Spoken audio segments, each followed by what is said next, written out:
Gracias a nuestro hermano Enrique y nuestra hermana Paola por liderarnos en las alabanzas.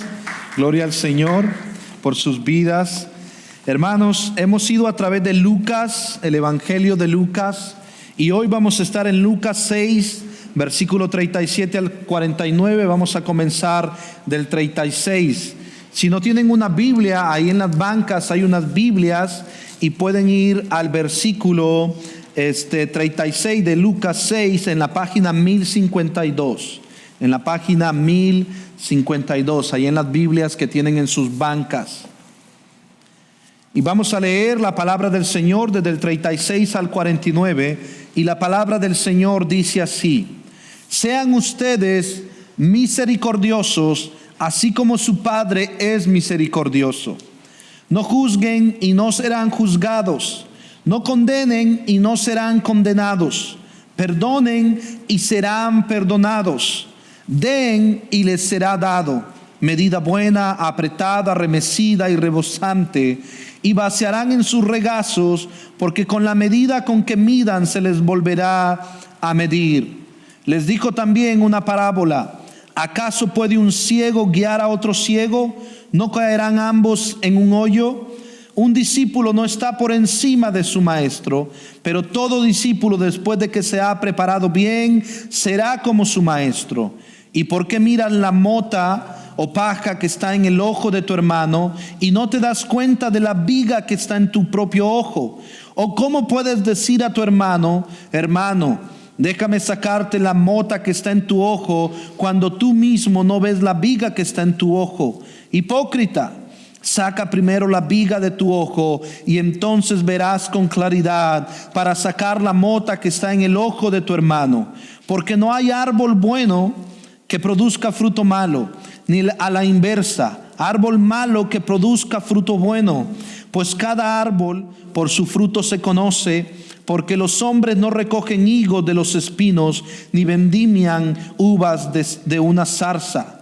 El hombre bueno del buen tesoro de su corazón saca lo que es bueno, y el hombre malo del mal tesoro saca lo que es malo, porque de la abundancia del corazón habla su boca. Porque ustedes me llaman Señor, Señor, y no hacen lo que yo digo. Todo el que viene a mí y oye mis palabras y las pone en práctica, les mostraré a quién es semejante. Es semejante a un hombre que al edificar una casa cavó hondo y echó cimiento sobre la roca. Y cuando vino una inundación, el torrente dio con fuerza contra aquella casa, pero no pudo moverla, porque había sido bien construida. Pero el que ha oído y no ha hecho nada es semejante a un hombre que edificó una casa sobre tierra sin echar cimiento, y el torrente dio con fuerza contra ella, y al instante se desplomó, y fue grande la ruina de aquella casa. Vamos a orar. Dios y Padre, ayúdanos, Señor. Ayúdanos a recordar dónde estamos parados, cimentados, que es sobre la roca que es Cristo. Y si alguien no está en la roca que es Cristo, está perdido. Y ayúdanos a recordar que somos hijos de un Padre misericordioso, un Padre compasivo, un Padre paciente, un Padre que cuida de los suyos y que es fiel a su palabra, a sus pactos y a sus promesas. Ayúdanos, Señor, a recordar la bondad de Dios en nuestras vidas y que vivamos como hijos de un Padre misericordioso, lleno de gracia, de verdad, un Padre compasivo. Ayúdanos, Señor, a ver esta bondad. Oh, qué gran bondad. Oh, qué gran amor. Ayúdanos en este día a verlo con ojos espirituales, para que vivamos agradecidos, con gozo, abundando en este gran amor. Por y para tu gloria te lo pedimos, en el nombre de Jesús. Amén y amén. Hermanos, gracia y misericordia están relacionados con la bondad de Dios. La bondad de Dios es un atributo de Dios, como el amor de Dios. Y por un lado, la gracia es un regalo inmerecido. Tú y yo no lo merecemos y Dios nos da un regalo inmerecido. Esto es por su bondad, que nos da algo que no merecemos. Por otro lado, misericordia es que no nos da lo que merecemos. Tú y yo merecíamos la muerte, pero Él no nos dio lo que merecemos, sino que envió a su Hijo a morir como sustituto penal por nosotros pecadores. Y merecíamos la muerte, ya que estábamos condenados, pero en su bondad y en su misericordia envió a Cristo para que no recibiéramos lo que merecemos, sino que recibiéramos su bondad de salvarnos. Y recibimos esa misericordia. Es como Él es cordial en la miseria de alguien, pero no solamente eso, sino que le da su justicia y su perdón y su salvación en Cristo Jesús. Y vemos entonces que esto nos debe hacer humildes. Había un pastor en el tiempo, un reformador, y que él estaba preso y él veía que llevaban a otros presos a ejecutarlos. Y él veía que los llevaban a ejecutarlos y él dijo esta frase. John Bradford es su nombre, un reformador inglés. Él decía: ahí va John Bradford si no fuera por la gracia de Dios. Hermanos, cuando tú veas a un pecador muerto en sus delitos y pecados, en drogas, en vicios, en toda clase de pecado, en fornicación, en mentiras, en robos, en pandillas, en lo que sea, tú tienes que recordarte la misericordia de Dios y decir: ahí va Jensel si no fuera por la gracia y misericordia de Dios. El Evangelio nos hace humildes. Mi papá falleció de alcoholismo en el año 2022. Él se cayó, se golpeó, andaba tomado, ya tomaba por mucho tiempo, toda su vida. El alcohol destruye y la Biblia dice que los borrachos no heredarán el reino de los cielos. Pero eso, hermanos, cuando mi papá, siempre tuve un amor por él, no porque yo soy buena gente, sino porque el Señor me recuerda: yo puedo ser mi papá si no fuera por la gracia y misericordia de Dios. Yo puedo ser ese adicto que está pidiendo dinero en el semáforo si no fuera por la gracia y misericordia de Dios. Y el día que tú y yo olvidemos eso, el día que tú y yo nos creamos mejores que alguien, ese día hemos olvidado la gracia y misericordia del Señor. Y tenemos que tener mucho cuidado. ¿Por qué? Porque Dios es un Dios misericordioso y bondadoso. Entonces, ¿cómo reacciona tu corazón cuando ves a alguien que supuestamente es más pecador que tú? O cuando ves a alguien que peca diferente a ti. ¿Cómo reacciona tu corazón? ¿Te crees superior? ¿Te crees más importante? ¿O dices, igual que John Bradford: yo podría ser esa persona si no fuera por la gracia de Dios? Y si hoy estás aquí, es por la misericordia y por la gracia de Dios. Y por eso quiero hablar hoy, lo que quiero que veamos hoy es que somos hijos de un Padre misericordioso. Si tú estás en Cristo, eres bienaventurado, dichoso, lo vimos la semana pasada. Pero también, si estás en Cristo, eres un hijo de un Padre misericordioso. Y como el Padre misericordioso es misericordioso, Él quiere que nosotros seamos misericordiosos. Miren el versículo 36. Sean ustedes misericordiosos, así como su Padre es misericordioso. Versículo 36 de Lucas 6. Le dice: sean ustedes, nosotros, misericordiosos, así como su Padre es misericordioso. Y la misericordia de Dios es tan maravillosa que muchas veces la olvidamos, la pasamos por alto. ¿Te acuerdas cuando Dios fue paciente contigo? ¿Te acuerdas cuando Él fue paciente para que te arrepintieras de tus pecados? ¿Te acuerdas cómo te protegió cuando rechazabas a Dios, cuando blasfemabas contra Dios, cuando no querías saber nada de Dios, y que Él fue paciente contigo y Él fue paciente conmigo? ¿Te acuerdas? Entonces no lo olvides. Él es compasivo y clemente es el Señor, dice Salmo 103, 8. Lento para la ira y grande en misericordia. ¿Te acuerdas que nadie daba un 5 por ti? Nadie. Y Él dio su vida en la cruz para perdonarte y para salvarte. ¿Te acuerdas?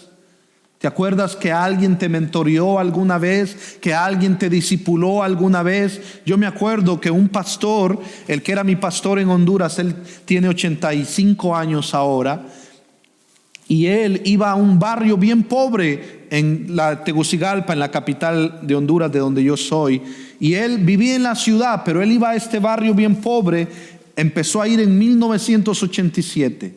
Él tenía un carro Toyota Hilux, y podría entrar en estas carreteras. Y él amaba a Cristo y fue a este barrio tan pobre. Y una de las primeras personas que el Señor salvó en esa zona fue una señora que se llama Doña Clarita. Y Doña Clarita, Dios la usó para pedirle permiso a mis padres para llevarme a la iglesia a la edad de 6 años. Yo solo me iba a dormir por los snacks, pero el Señor usó aquel momento para que el Señor me rescatara. No fui yo, no fui que yo era buena gente.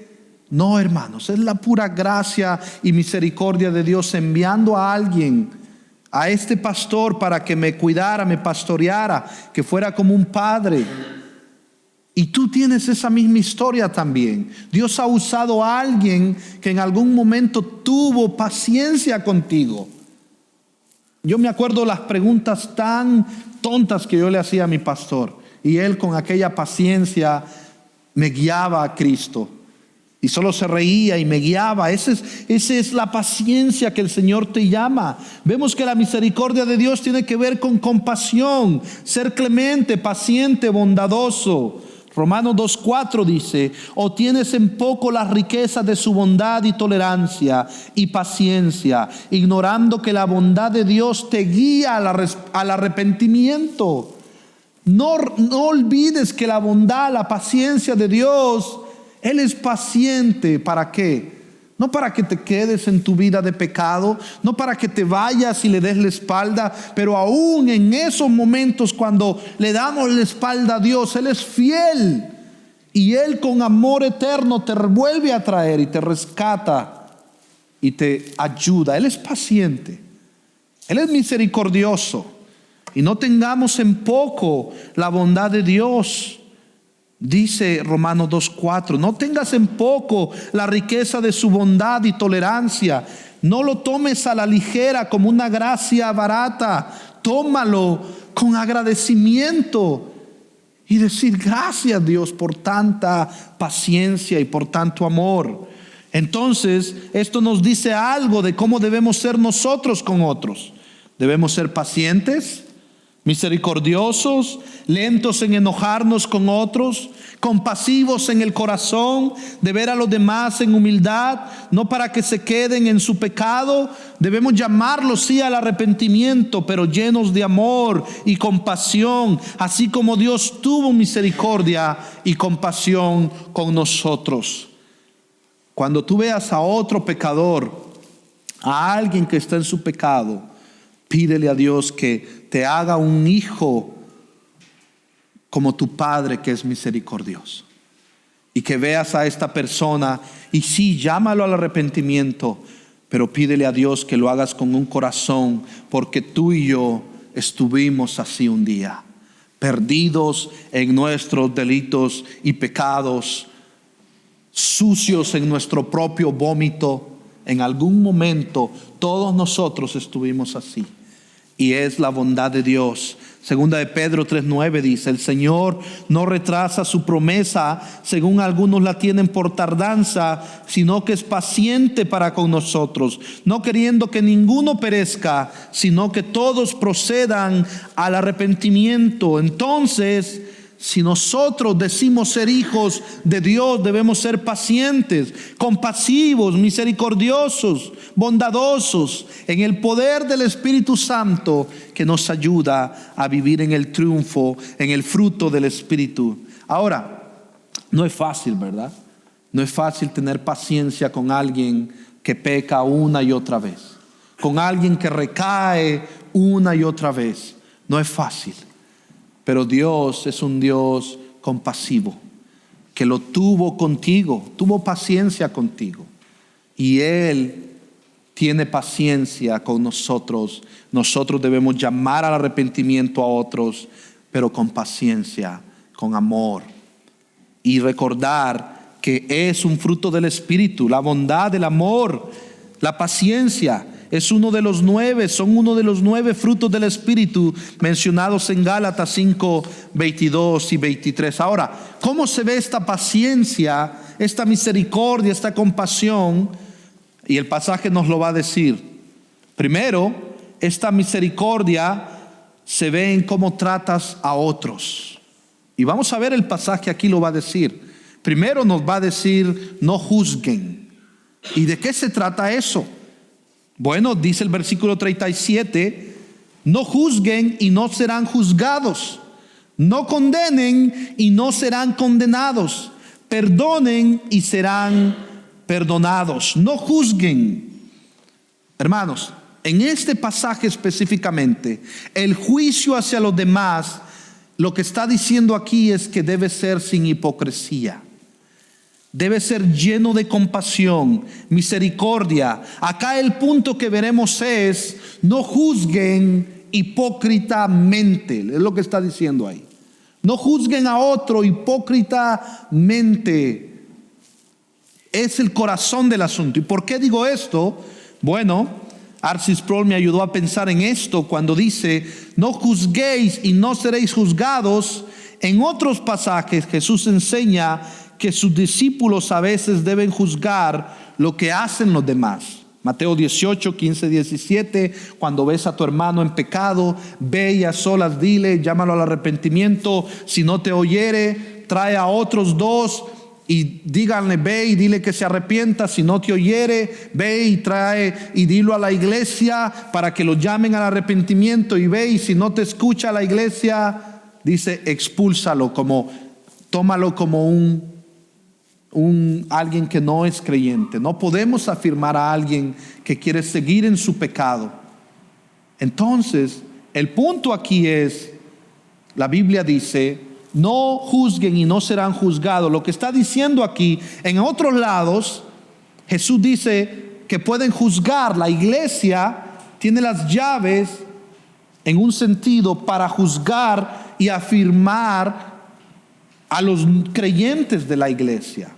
Afirmar a los creyentes, y que el carácter del corazón de una persona se reconocen por las acciones que emanan.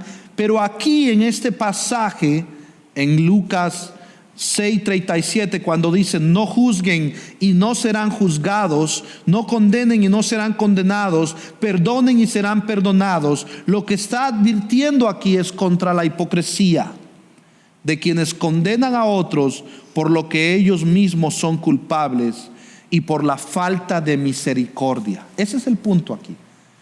Hermanos, si yo condeno a alguien sabiendo que yo muchas veces soy culpable de eso y no doy gracia y no muestro compasión y misericordia a mi hermano, yo también soy un hipócrita. Y me vuelvo un hipócrita, un mentiroso, sin compasión, sin misericordia, porque todos nosotros pecamos de muchas maneras. Obviamente hay otros momentos para llamar al arrepentimiento, cuando lo hacemos con un corazón compasivo, lleno de restauración, lleno de misericordia, de compasión. Pero también aquí dice, perdonen y serán perdonados. Este perdón no es una recompensa, porque la salvación es por gracia a través de la fe en Cristo Jesús. Pero a menos que perdonemos a los demás, no tenemos arrepentimiento ni fe genuina. Por lo tanto, nos excluimos nosotros mismos del perdón. Los cristianos, hermanos, tenemos que aprender a perdonar. No una, no dos, montón de veces. Ahora, obviamente, entendemos que hay consecuencias hacia el pecado, pero el perdón debe extenderse. Un cristiano debe estar dispuesto a perdonar. Debe estar dispuesto a perdonar con un corazón que vea el Evangelio y dice: yo te perdono así como Cristo me perdonó a mí. ¿Se acuerdan de esa parábola de un hombre que le debía un montón al rey, y en eso viene y le dice: perdóname, y le suplicó, y iba a ser echado preso con toda su familia, y él le suplicó y se le arrodilló, le clamó y le pidió que lo perdonara? Dice que lo perdonó toda su deuda, y este hombre salió y encontró a uno que le debía menos y empezó a decirle: págame o te llevo preso, págame o te llevo preso, y lo metió preso. Y se dio cuenta el rey, y en ese sentido, cuando viene, dice: yo tuve misericordia de ti y tú no tuviste misericordia de este otro. Dice que lo echó preso. Hermanos, es una ilustración grave. Un cristiano no puede decir que no perdona.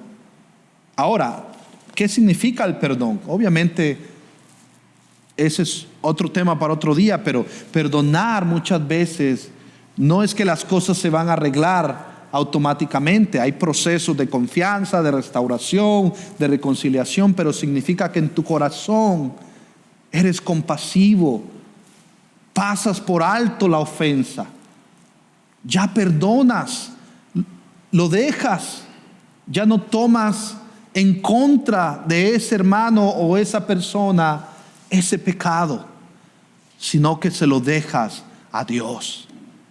Del Señor es la venganza, dice el Señor, yo pagaré. Entonces, vemos que aquí cuando dice no juzguen, está hablando de esa hipocresía que condenamos a otros por lo que muchas veces somos culpables y por falta de misericordia y compasión. Pero también dice: den y les será dado. Medida buena, apretada, remecida y rebosante.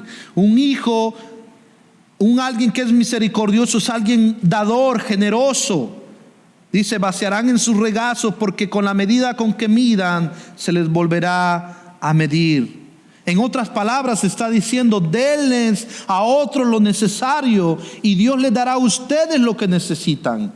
En verdad, Dios les dará la misma medida que ustedes den a los demás. Si dan trigo, recibirán una bolsa llena de trigo, bien apretada y repleta, sin que tengan que ir a buscarla. El Señor tiene cuidado de nosotros. El Señor tiene cuidado de ti. El Señor te suple. No te aproveches de los demás. Da libremente, generosamente, y el Señor suplirá para tus necesidades.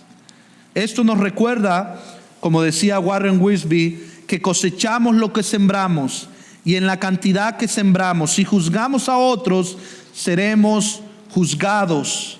Si perdonamos, seremos perdonados. Pero si condenamos, seremos condenados. No se refería al juicio eterno, no está hablando de la salvación, sino a cómo somos tratados en esta vida. Así como yo trato a otros, el versículo 31, la regla de oro, de la misma forma dice que ustedes tratan a los demás, como dice el versículo 31. ¿Se acuerdan que lo leímos? Así como quieran que los hombres les hagan a ustedes, hagan con ellos de la misma manera. Lo que se refería aquí no es al juicio eterno, sino a cómo somos tratados en esta vida. Si vivimos para dar, Dios se encargará de que recibamos. Pero si vivimos solo para recibir, Dios se encargará muchas veces de que perdamos. Hermanos, Dios suple. Este principio se aplica no solo a nuestra generosidad, sino también a nuestra entrega en el ministerio a los demás. Y aquí no estamos hablando, hermanos, de la teología de la prosperidad, de que si tú pactas, Dios te va a dar más. No estoy hablando de eso. y Dios tienes que venir y Dios te va a dar al ciento. No, estamos hablando de un principio sencillo, que si somos generosos, Dios suple, que si tratamos a los demás con respeto, el Señor es nuestra recompensa final. El Señor pagará conforme a sus propósitos en gloria. Y que aunque en este mundo seamos vituperados, no recibamos todo, tendremos una recompensa mayor en Cristo. Y Él suplirá, y Él nos dará lo necesario, y Él nos proveerá, y Él nos ayudará. Pero no lo hacemos para recibir algo solamente. Yo doy esto, entonces el Señor me tiene que dar esto. Sino que lo hacemos para glorificar al Señor. Porque ya hemos recibido demasiada misericordia. Ya hemos recibido tanto en Cristo, que lo que podemos hacer es rebosar de gozo, rebosar de generosidad, rebosar de amor, de compasión por otros. Y el Señor sigue supliendo. Si Él tiene cuidado de las aves, tiene cuidado de ti y de mí, que somos su creación especial. Y es lo que vemos aquí, que hay este principio: si damos, recibimos, pero no damos como porque sí o sí tenemos que recibir, y que es la forma o la clave secreta de cómo lo hacemos. No, damos porque por gracia hemos recibido tanto, por amor a Cristo. Damos porque Él, hermanos, es tan bondadoso con nosotros, que también nosotros podemos ser bondadosos con otros, misericordiosos con otros. No para seguir recibiendo y hacerme millonario y llenar mis tesoros, no, sino que damos porque hemos recibido tanto, que damos generosamente. Y aunque no tengamos, damos, hermanos, damos con gozo. A mí no se me olvida en las montañas, cuando íbamos a predicar, y yo conocía familias que no tenían nada. Y me acuerdo en una casa, esta familia que ama a Cristo tanto, ellos tenían 13 hijos en una montaña bien remota, y sacaron un montón de yuca cocida que ellos cosecharon, y unos vasos desechables lavados como por todo un año, unos vasitos así. Nos sirvieron café y yuca. Eso era lo que tenían para dar. Y esta familia lo hizo con tanto gozo, con tanto amor, que a mí no se me olvida esa vez. Hermanos, ¿por qué? Porque hemos recibido tanto en Cristo, la salvación eterna, que damos porque hemos entendido la misericordia del Señor. Entonces, luego vemos que un ciego, dice, no puede guiar a otro ciego. Les dijo también una parábola para explicarles. Una parábola es una ilustración de algo espiritual con una historia real. Miren la parábola. ¿Acaso puede un ciego guiar a otro ciego? ¿No caerán ambos en un hoyo? El punto de estos pasajes que veremos a continuación es que Dios nos llama a una constante evaluación a nosotros mismos y a los demás correctamente. ¿Será que yo estoy aconsejando a alguien, guiando a alguien fuera de la palabra de Dios? Porque lámpara es a mis pies tu palabra y lumbrera mi camino. ¿O estoy dando consejos meramente filosóficos, psicológicos? Y la gente más bien termina perdida. Y mírate a ti mismo, cree en ti mismo, te dice la gente, cree en ti mismo. Y cuando tú te ves a ti mismo y empiezas a creer en ti mismo, ves puro relajo ahí, y ves puro pecado, y ves pura desesperanza, y terminas más depresivo que antes, porque tienes que creer en ti mismo. Hermanos, si yo empiezo a creer en mí mismo, y a ver, voy a encontrarme toda la suciedad, pero yo tengo que ver a Cristo. Yo tengo que ver a Cristo y decir: Jesús, ayúdame, guíame, sosténme, Jesús, porque tú eres la fuente del gozo, del perdón, tú eres Dios mismo. Pero si nos empezamos a ver a nosotros, como hablábamos la semana pasada, terminaremos en total perdición, porque nos enfocamos en el yo, el yo, el yo. Pero aquí nos dice, un ciego no puede guiar a otro ciego. ¿No caerán ambos en un mismo hoyo? Tenemos que ver con claridad, asegurarnos de ver la suficiente claridad como para guiar a otros en su camino espiritual. Y si no sabes, acude a la palabra. Acude a la palabra de Dios, porque lámpara es a mis pies tu palabra. Si bien hay personas ciegas, decía alguien, con un sentido agudo, sentido de orientación, es poco probable que sean contratadas como pilotos de avión. Imagínense contratar a un piloto de un avión que es ciego, que está medio chueco, decimos nosotros, o que tiene que usar unos lentes que no ve bien. Es poco probable que sean contratados como pilotos de avión o guías en la naturaleza. Jesús se refería principalmente a los fariseos, quienes desviaban a la gente. Si nos consideramos excelentes guías, pero no nos damos cuenta de nuestra ceguera, solo conduciremos a la gente al hoyo. Hermanos, ¿cuántos de ustedes han estado? Yo le pido a Dios que nos ayude a nosotros ver nuestro pecado. ¿Cuántos de ustedes han estado con gente que nunca peca, que creen que siempre hacen lo correcto?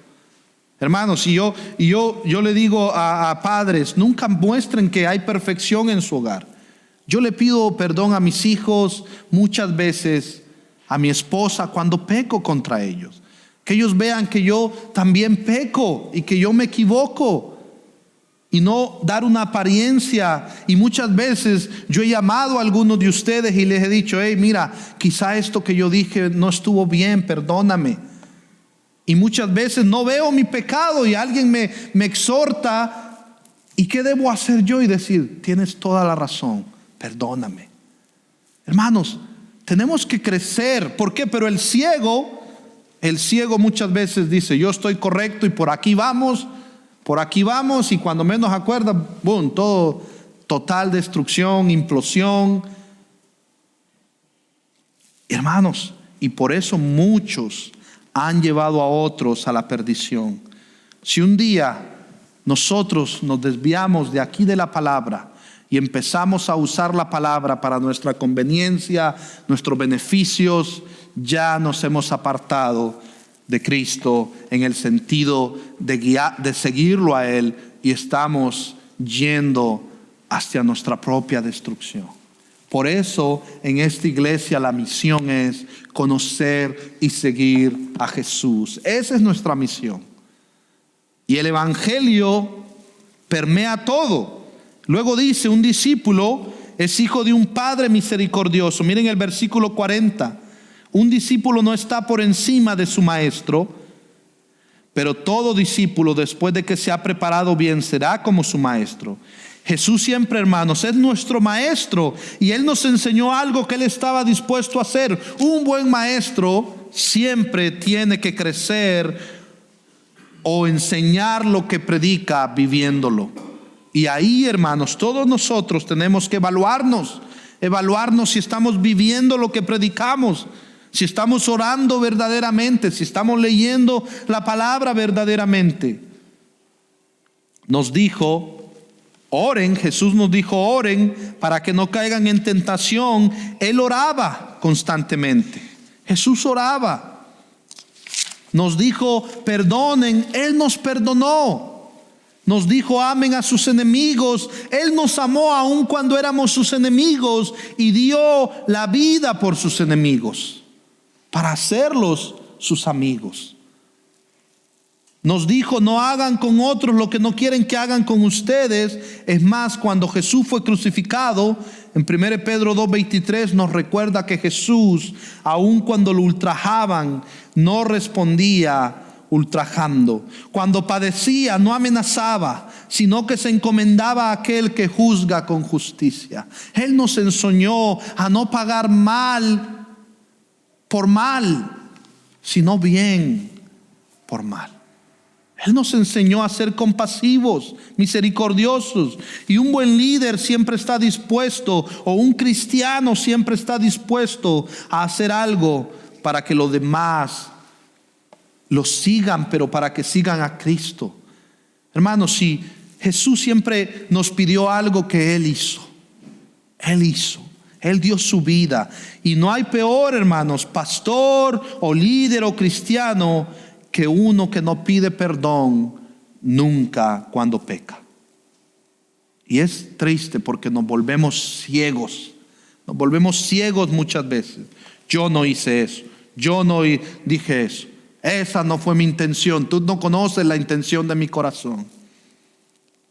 Oren, hermanos, oremos unos por otros para que crezcamos en humildad, para que pidamos perdón cuando pequemos, para que imitemos a nuestro Maestro y un día seamos como Él. Seamos como Él. Él nos está conformando a la imagen de Cristo, y que un día podamos ser totalmente, completamente transformados y seamos como Cristo. Queremos ser como Cristo, queremos imitar a Jesús para que otros vean nuestra vida e imiten nuestra conducta, porque les apuntamos al Maestro de maestros, que es Cristo. Entonces, un discípulo ve bien, tiene que ver bien, está lleno de bondad, misericordia, no de hipocresía. Pero para esto tenemos que ver bien, lidiar con nuestros pecados primero. Si nuestro ojo está bien, todo nuestro cuerpo también lo estará. Mira lo que sigue diciendo el versículo 41.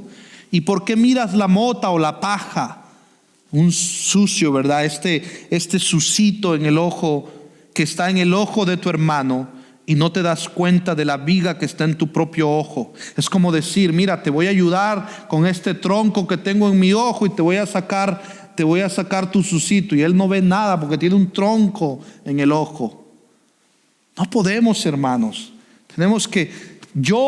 Todos nosotros tenemos que crecer primero en arrepentimiento nosotros, en limpiarnos nuestra vana manera de vivir, si queremos ayudar a otros, si queremos servir a otros. Pero no podemos ayudar a otros si nosotros estamos embarrados en el pecado y como ese cerdo enlodados en el fango del pecado. Tenemos que limpiarnos. O cómo puedes decir a tu hermano, déjame sacarte este paja, este sucito que está en tu ojo, cuando tú mismo no ves la viga que está en tu ojo. Es un ciego. Esto es hipocresía. Hipocresía es decir o aparentar ser alguien que no somos, o ser más espirituales de lo que parecemos.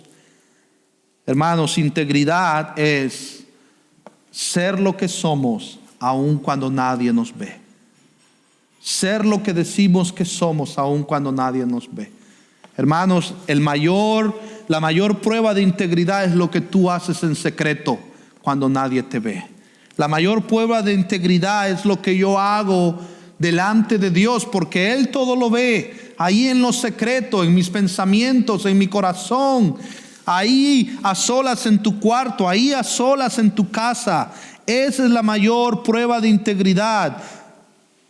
Pero no te quedes ahí, sino que confiesa tu pecado, arrepiéntete. Hermanos, y qué hermoso es vivir libre, no de pecado, porque todos pecamos, pero vivir en santificación, en este avanzar de ser más como Cristo.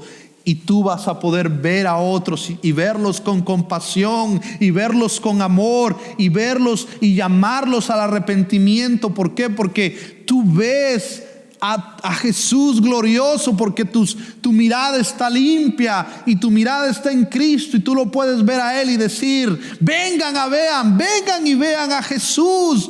Él me salvó, me abrió los ojos. Vengan y vean a Cristo. Hermanos, eso es glorioso. Vivir en una libertad que nada ni nadie te puede quitar, aún preso. Aún muchos fueron a la cárcel por Cristo. Y aún presos. John Bunyan escribió uno de los mejores libros después de la Biblia, El progreso del peregrino. Estuvo 12 años preso y ahí lo escribió. Hermanos, aún desde la cárcel uno puede ver claramente a Cristo y llamar a otros con total libertad a que se arrepientan y sean libres de su pecado. Porque solamente el Hijo puede hacerte verdaderamente libre. Solo Jesús puede hacerte verdaderamente libre. Saca entonces primero la viga de tu ojo. Saca ese pecado, ese sucio, eso que te está apartando de ver a Cristo gloriosamente. Y entonces cuando veas con claridad, podrás ayudar al otro para sacar la paja que está en el ojo de tu hermano. Y todos nosotros tenemos áreas que tenemos que entregárselas al Señor. Tenemos que entregárselas al Señor. Quizá odias a alguien, quizá odias a algún familiar, quizá tienes rencor contra alguien, quizá estás en algún pecado oculto que no quieres confesar, quizá estás luchando con enojo, con ira, quizá estás luchando con algo. Entrégaselo al Señor, confiésalo, arrepiéntete y vive en libertad. Vive en libertad para amar, para expresar la bondad de Dios y para hablarle a otros que se arrepientan, porque vives en esa libertad. Entonces vemos que siguiendo esta imagen del ojo, es fácil muchas veces intentar ayudar a un hermano con sus faltas solo para encubrir nuestros propios pecados, dijo Warren Wiersbe. Es fácil. Quienes critican constantemente a los demás suelen ser culpables de algo peor en sus propias vidas. Muchas veces, hermanos, nosotros somos tan vehementes en llamar a alguien o acusar a alguien o condenar a alguien, pero no hemos visto nuestro propio pecado. Y otra vez, ahí va ese hombre, ahí va ese adicto, ahí va esa persona, ahí va ese pecador. Y ese puede ser Jensel si no es por la gracia y misericordia de Dios. El Evangelio nos hace humildes y nos hace reconocer que si no es por la misericordia de Dios, nosotros estaríamos ahí. Eso no quiere decir que no llamamos al arrepentimiento a esa persona, pero quiere decir que lidiamos primero con nuestro pecado.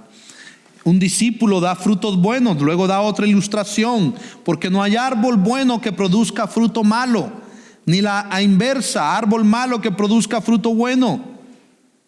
Un árbol bueno produce frutos buenos.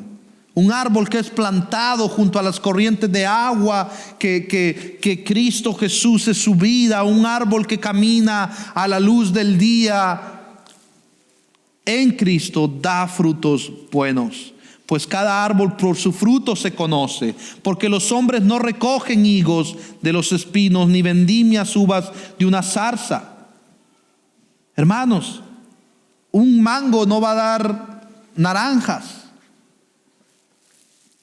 Nosotros tenemos que entender que si realmente eres un hijo de Dios, tus frutos tienen que representar eso. Frutos de la vida de Cristo, de arrepentimiento, frutos para su gloria, no perfección, pero frutos que avanzan en humildad.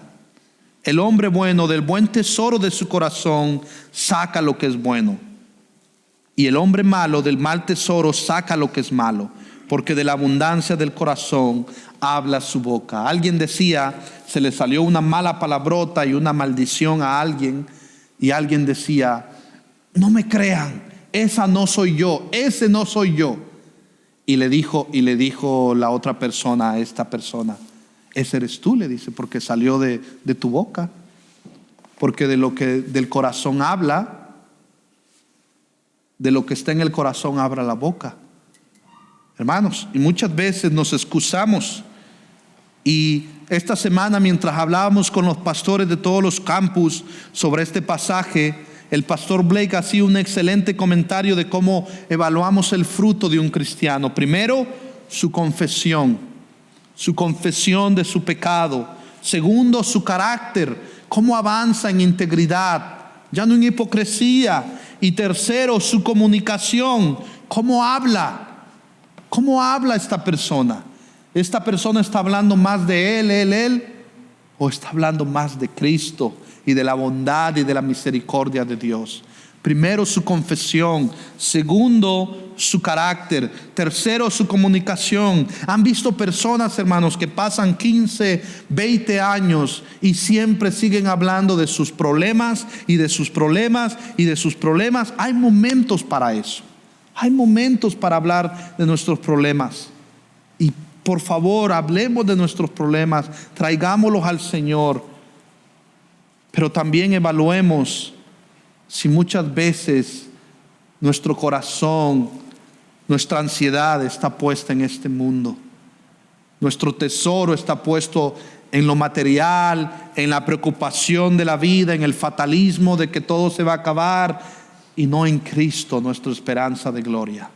Porque si tu boca solo habla de los problemas, pero no de la esperanza gloriosa en Cristo, hay que cambiar un poco. Hay que cambiar un poco. ¿Por qué?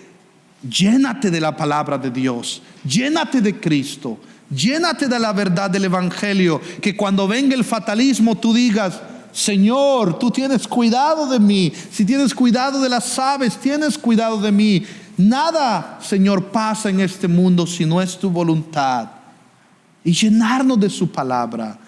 Y Corintios dice: Dios no nos dejará ser probado más allá de lo que podamos soportar, sino que juntamente con la prueba nos dará la salida. Hermanos, que nuestra confesión de nuestro pecado, si tu pecado es demasiado preocupación y ansiedad y temor, confiésalo y avanza en valor. Y que tu comunicación sea ahora: Cristo es mi protector, Dios es mi socorro, Él es mi pronto auxilio, Él tiene cuidado de mí.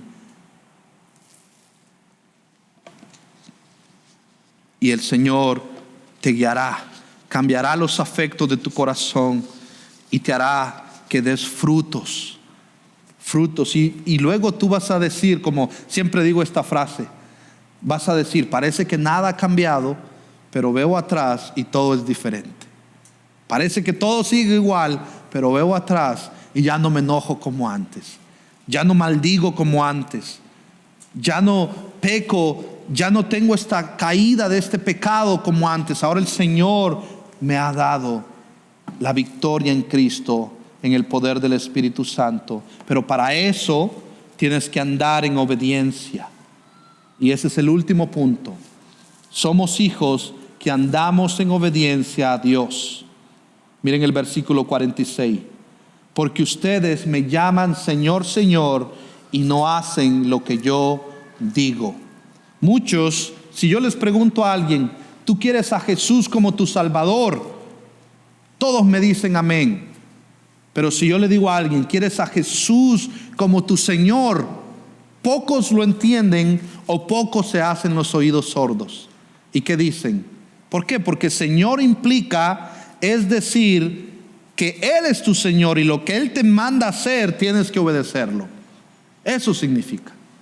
Si Jesús es tu Señor, significa que lo que Él manda tenemos que prestar atención. Y para prestar atención, eso no puede pasar si no es por el poder del Espíritu Santo, que dice 1 Corintios 12:3: nadie puede decir Jesús es el Señor excepto por el Espíritu Santo. Nadie puede llamar Señor al Señor si no es por el Espíritu Santo, regenerando a una persona, cambiando su corazón y salvándola.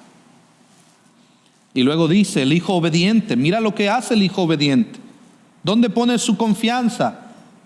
¿En las noticias? ¿En los problemas? ¿En el Facebook? ¿En el presidente?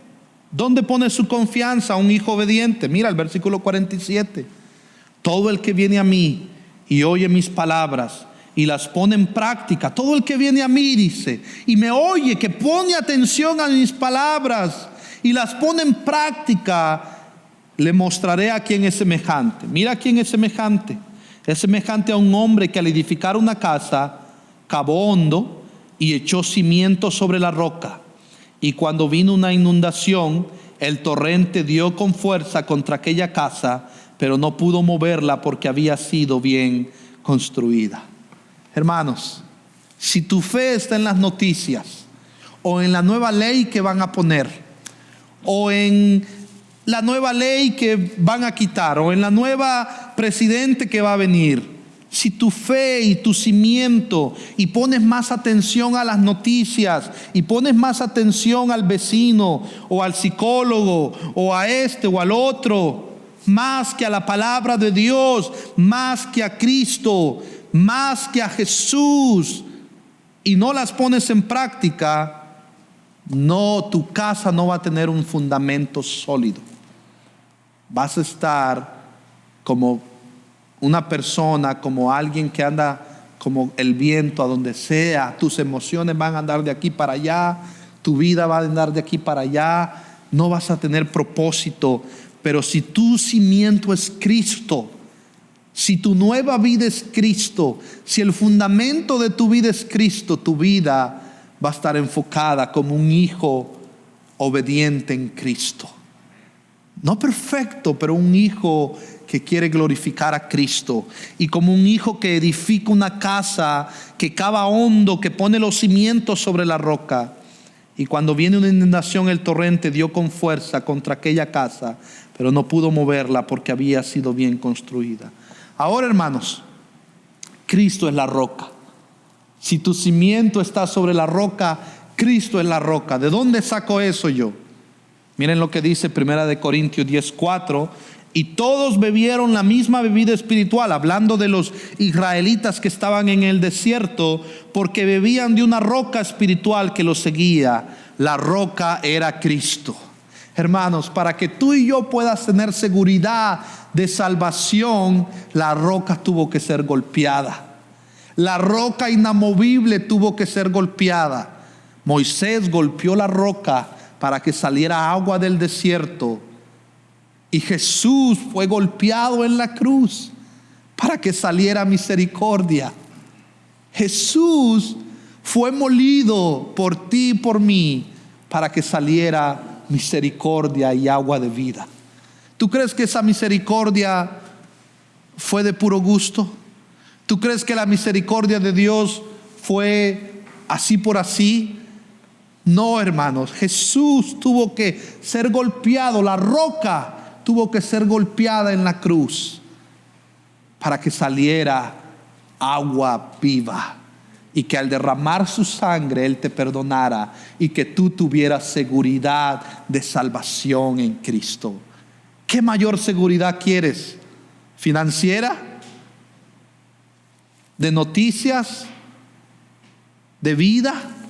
¿Qué mayor seguridad que la que 1 de Juan 5, 10 y 11 dice? Que el que tiene al Hijo tiene la vida, y el que no tiene al Hijo de Dios no tiene la vida. ¿Qué más seguridad quieres? Hermanos, ¿qué más misericordia quieres? Que la roca fue golpeada por ti y por mí, para que tú y yo pongamos un fundamento en la roca, estemos unidos a Cristo. Cristo es la piedra angular y nosotros edificamos.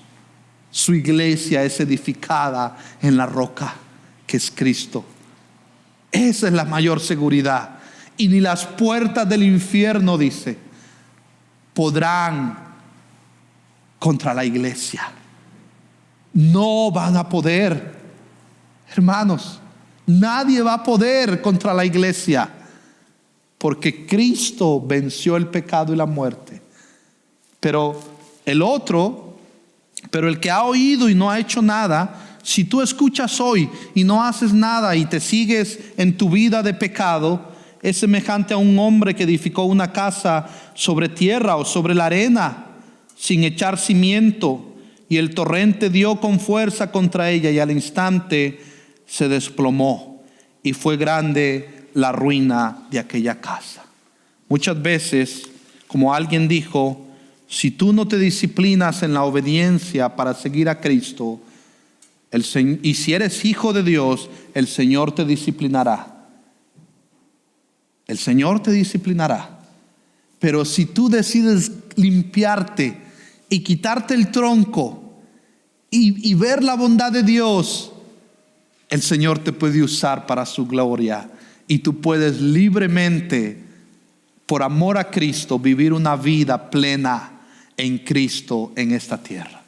Y eso, hermanos, nada ni nadie, ni Mastercard, ni Visa, nadie te lo puede pagar. Eso nada ni nadie lo puede pagar. Eso es dado por gracia y misericordia a aquellos que dicen: he pecado contra ti, oh Dios, me arrepiento, confieso mi pecado y quiero vivir para ti, por amor a ti. Y confiesan con su boca que Jesús es el Señor y creen en su corazón que Dios lo levantó de entre los muertos y su fundamento es Cristo. Termino con esto. ¿Estás cimentado en la roca? ¿Estás cimentado en la roca? Si no hoy, puedes arrepentirte de tus pecados y creer en Jesús como tu Señor y Salvador. Dios ha sido paciente contigo, ha sido misericordioso. Él puede salvarte hoy. Solo cree y recibe el regalo de la salvación en Cristo. Confía en Él. Porque los que ya somos hijos de un Padre misericordioso, avanzamos en el milagro de la salvación. Pero si tú no eres hijo, esta es la única forma que puedes ser hijo. Juan 1:12. Pero a todos los que le recibieron, a los que creen en Él, los que se arrepienten y creen en Él, les dio el derecho, es algo legal, de llegar a ser hijos de Dios. Es decir, a los que creen en su nombre. Que Dios nos ayude a ser hijos misericordiosos de un Padre misericordioso, porque Él ha sido misericordioso con nosotros. Oremos. Dios y Padre, ayúdanos a vivir en la realidad del Evangelio. Hemos sido salvos por tanto amor, tanta misericordia. No hay mayor amor que uno ponga la vida por sus amigos. Tú moriste, Señor, en la cruz. Ayúdanos a vivir vidas que por amor a Cristo seamos misericordiosos en cómo tratamos a los demás, en obediencia a ti, Señor. Ayúdanos para tu honra y para tu gloria. En el nombre de Jesús te lo pedimos. Amén y amén.